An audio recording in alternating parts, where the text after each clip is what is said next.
Well, welcome to another video and welcome to Spain, specifically a racetrack called Jarama, I think that's how you say it, just outside of Madrid. And if I turn the camera this way, you may be able to see behind me right there, there are a few Toyotas, and if you've got a keen eye, you'll know that those are GT86s. However, we're not here for the Toyota GT86 today, we are here for the return of a legend. It's gonna be legendary. Now, before any of that, let's have a little history lesson about Toyota, and more specifically, sports cars made by Toyota. Toyota is most well known for making pretty usable, accessible, cheap cars, and they've become a huge player in the game, making their own city where they develop their cars. Toyota sports cars, though, they started way back, 1965, when the 2000 GT came out. Now, the 2000 GT must be one of the most iconic and beautiful, some would say, Japanese sports cars ever made, and they only ever made 351. And now there are only 13 left in Europe. They have 150 horsepower, and the most recent one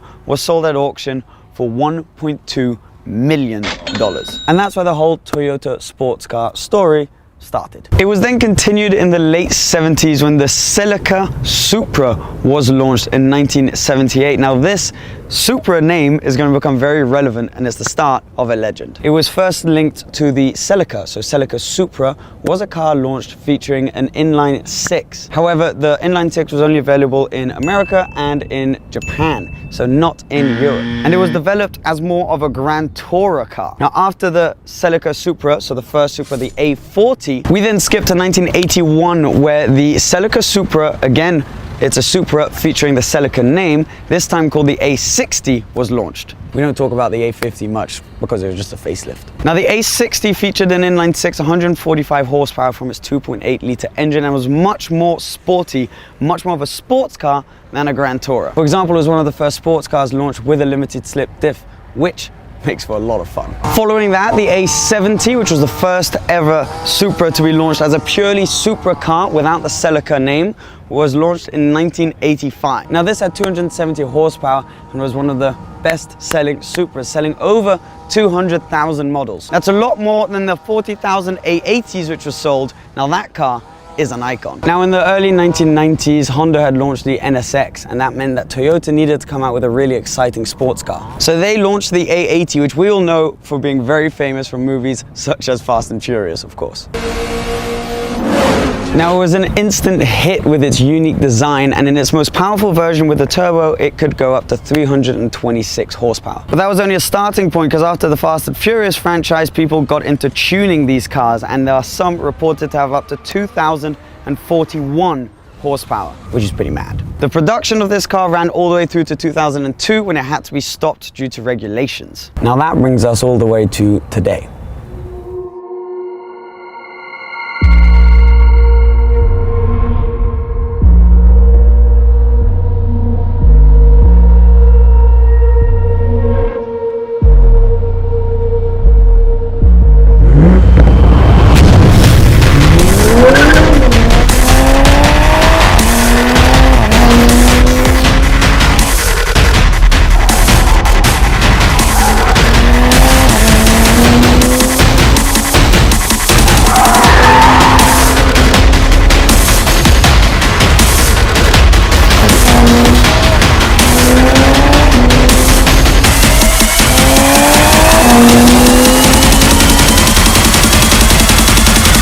Specifically this, the brand new A90 Supra. Now, as this name suggests, this is leading on after the A80, and right now it isn't camouflage because they don't want us to see too many details, because this is a pre-production car, but it's going to be released very, very soon to have deliveries next year. Now, this car, we don't have exact figures for it yet, but they're saying 300 horsepower and up, so we don't have an exact number, but we know it'll be more than 300 horsepower, and same thing goes for the Newton meters of torque. Now, we also don't have any performance figures other than knowing that it's going to be under a 5-second 0 to 60.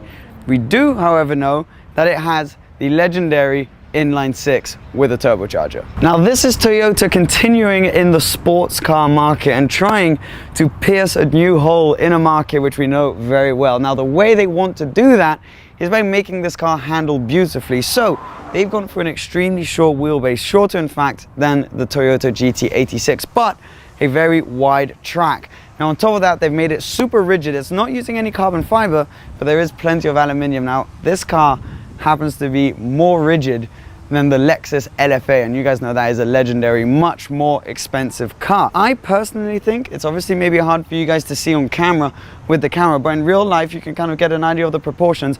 I think it looks fantastic, especially from the back here. It's got some cool gadgets, like a Formula One styled little light there. Comes on when you're reversing, and it's very, very cool. It reminds me of the Ferraris as well. It's got these nice rims. Now, of course, most of what we see here, we're not entirely sure if it's gonna stay on the production car or not, but these rims are lovely. Now, they are hiding some Brembo calipers underneath there, so we're talking serious in terms of the brakes. It's got all over the body though, it's got these air intakes, which are filled in. They're fake air intakes, which will only be useful on the race car. So I believe they're gonna make a GT4 class race car. I personally am not a huge fan of fake air vents, and there's plenty of them around this car. Now, we're also not gonna lie to you, this is also probably quite similar to what's gonna be the new BMW Z4. And you can kind of feel that inside. The inside is completely covered up, so you can't see it.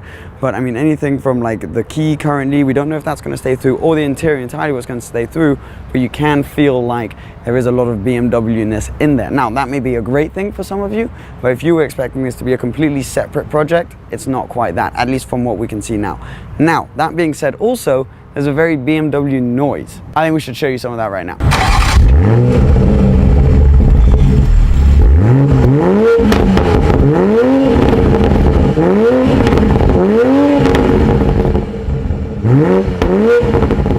Sounded pretty good there, right? Well, on the move, actually, not to disappoint you, it's not quite as impressive. You don't get that many crackles, and the sound is kind of feels a bit muted, but I am told that that's for the Euro cars, and potentially in the American market they're going to unlock that, and it's due to regulations. And anyways, it is a Supra, so a lot of people are probably going to modify them and put exhaust on them regardless. Now, you let me know in the comments down below what you think on the looks of this car. I personally think it is very, very cool.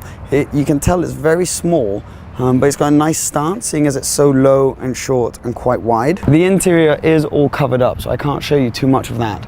But as I said, there are many, many BMW parts. But there is a very cool semi-digital dashboard. Now, semi-digital because it's not like one of those massive screens like you have in Audis and stuff. It is pretty cool.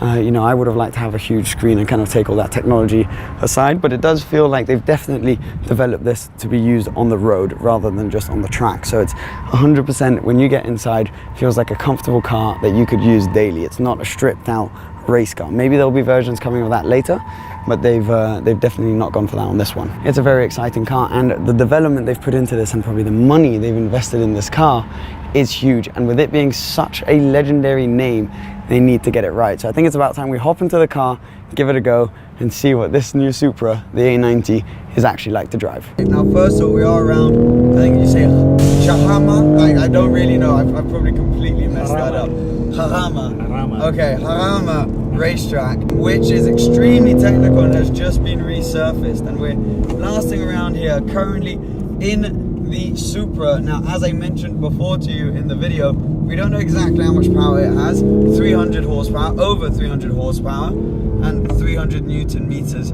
of torque. Now, how does it feel? That's the most important thing. It feels really good, actually, to be honest, in a nutshell. Now, there are obviously a few things which you can definitely feel as soon as you hop in. So you can feel that the difference between normal and sport, because we've gone around in both, is actually pretty huge. The adaptive suspension, you can definitely feel the car stiffening up, trying to concentrate as we're going around this track, which I have literally just discovered. But you can feel the car stiffen up, you can feel the sound of you can hear the sound of the engine a bit more. It's still not crazy. Ideally, I would want it to be a little bit louder.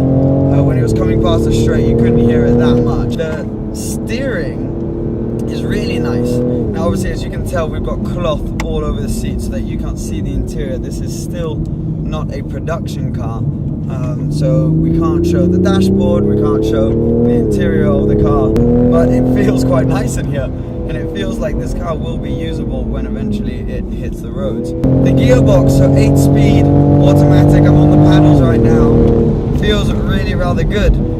Sometimes it doesn't change down quite when you want it to, but when it actually does let you do your shifts. It is very, very quick. And there aren't really any pops or bangs or anything exciting happening on the gear shifts, but they do what you need them to do, which is the most important.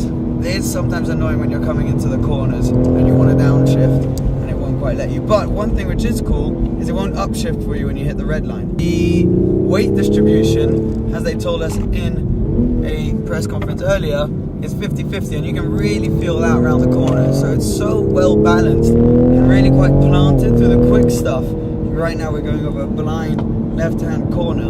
You can really feel that the car is going where you want it to go. So you can put as much steering lock in as you want, and the car's kind of just like there waiting, like, yeah, I can do more. So the car is extremely balanced and extremely grippy, which is really, really nice. And bearing in mind also, we've got the air conditioning on. This isn't a stripped out race car. This is a road going version of the Supra. The brakes feel quite nice. Nothing particularly special. They brake quite hard, but not shockingly so. And quite nice feel through them. The acceleration is quick, not brutal, won't, you know, sort of kick your head back. But for this car, and where I imagine, we don't know a price yet, but I imagine the price point it'll be in, this is really, really competitive, and there's definitely enough power for you to have a lot of fun. It feels like a driver's car. Now you can feel it is very modern, so you know it's not as light as maybe some people are hoping it would be. It doesn't feel kind of like if you're driving one, you know, a car that's under 1,000 kilos. But then again, it will mean that it's very usable. So there is plenty of sort of toys to play with in here, which I'm sure you'll be able to enjoy. But overall, this is really good fun. Man, this track is good. See, like there, we're coming through corners quick, and it doesn't really struggle, not even any tire squealing. You can also feel that the car, despite it being planted, it wants to play. And I think we're going to be doing some of that later. But it's kind of like, it's not telling you, you know, whoa, some cars you'll sort of thrash them on a track like this and they feel like, you know, what are you doing? Like, I'm not meant to be here, what's going on? Whereas this car's kind of like, yeah, come on then, like, let's have a good time. You can feel like the back would want to come out if you asked it to, and we are going to be doing some of that later, and I'm excited to see how it does there, because with this weight distribution, they're going to be very, very playful. So far, no real wear in the brakes either. It's going to be fully announced, I believe, at the Paris Motor Show. Then we'll get all of the figures. Does it feel powerful enough? Yes, it does. I mean, for a car like this, which I imagine is going to be tweaked with, it doesn't feel turbocharged either. The throttle response is pretty direct. I mean, there's a tiny, you can kind of feel it a tiny bit, but nothing sort of notable, nothing like on the old cars. And it keeps that essence of kind of like a car that just wants to have fun and work with you to have a good time. And especially it feels like a pretty good base on which you can do some very, very exciting stuff. So whether there will be future versions coming which will be more track oriented, I don't know, but this is certainly a very good base. And you know, it's hard to comment on competition or anything like that now until we have a specific price and we know all of the power, but it feels plenty powerful enough, and the response is good and it's very playful. So the A90 Supra, very good fun. It's time to see how the Supra drifts. I'm with Frederick right here, who's going to show us how it's done. This is going to be quite the ride, guys. Prepare yourselves. I think we're both kids in a candy store right now. Oh, yeah. New Supra, yeah, just now coming out. Yeah. I've been waiting for this car for 10 years. Yeah. And here we are, yeah, beating some of the first people in the world. Exactly. This is so sick. See how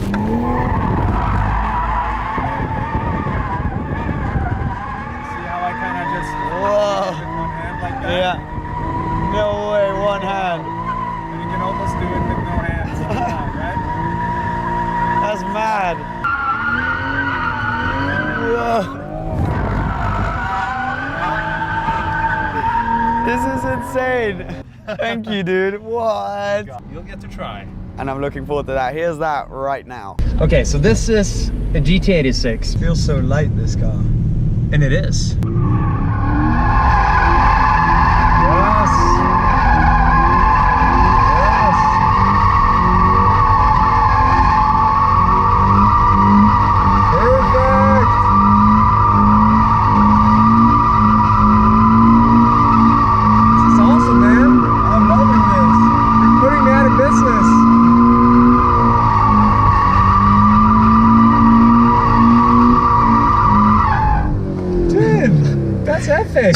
you, dude. You're the man. You're That gonna is go fun. through all the tires today. Well, that's that, guys. From drifting a GT86 to trying out the new Supra. That was such a fun day. Obviously, thank you to Toyota for the invite.